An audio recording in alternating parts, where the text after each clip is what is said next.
একটা নতুন অধ্যায় শুরু হয়েছে রিয়াল মাদ্রিদে। কিলিয়ান এমবাপ্পে অল হোয়াইট শিবিরে যোগ দেওয়ার পর থেকে মাদ্রিদ নিয়ে প্রত্যাশা আরও বেড়েছে ভক্তদের। এরই মধ্যে রিয়াল মাদ্রিদের হয়ে এক ম্যাচ খেলে ফেলেছে ফরাসি তারকা, জিতে নিয়েছে উয়েফা সুপার কাপের শিরোপা। প্রথম ম্যাচে মাঠে নেমে গোল করেছেন বিশ্বকাপ জয়ী তারকা।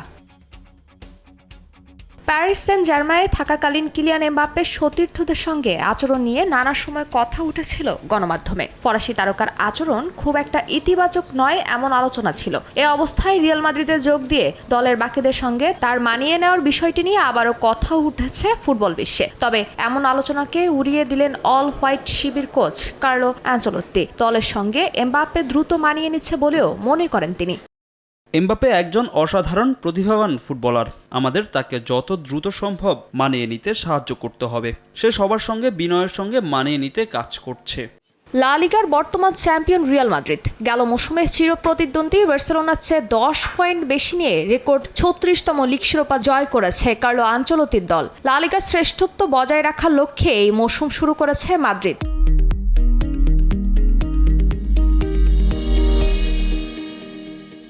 এমন অবস্থায় সব ফুটবলারদের নিজ নিজ জায়গা থেকে ভালো খেলার প্রত্যাশা রাখেন কোচ। শুধু তাই নয়, রিয়াল মাদ্রিদের নতুন ফুটবলারদের বরণ করে নিতে মাদ্রিদের আভিজাত্যের কথাও মনে করিয়ে দেন তিনি। আমি কখনোই একজন ফুটবলারকে বলবো না যে তাকে কত গোল করতে হবে। আমি তাদের কাছে চাই দলের জন্য তাদের নিজ নিজ জায়গা থেকে ভালো পারফর্ম করতে হবে। এছাড়া শুধু এমবাপ্পের জন্য বলছি না, এখানে সব নতুন ফুটবলারদের ক্ষেত্রেই আমরা দলের সহজবর্ষ পরিবেশ তৈরি করার চেষ্টা করছি। সুপার কাপ জেতার পর ব্যক্তিগত রেকর্ডের খাতা ভারী করেছেন আনচেলোত্তি। মিগুয়েল মুনোজের পর দ্বিতীয় মাদ্রিদ ম্যানেজার হিসেবে জিতেছেন 14 নম্বর শিরোপা। একই সঙ্গে পেপ গার্দিওলাকে ছাড়িয়ে পঞ্চম উয়েফা সুপার কাপ ট্রফি এখন আনচেলোত্তির ঝুলিতে।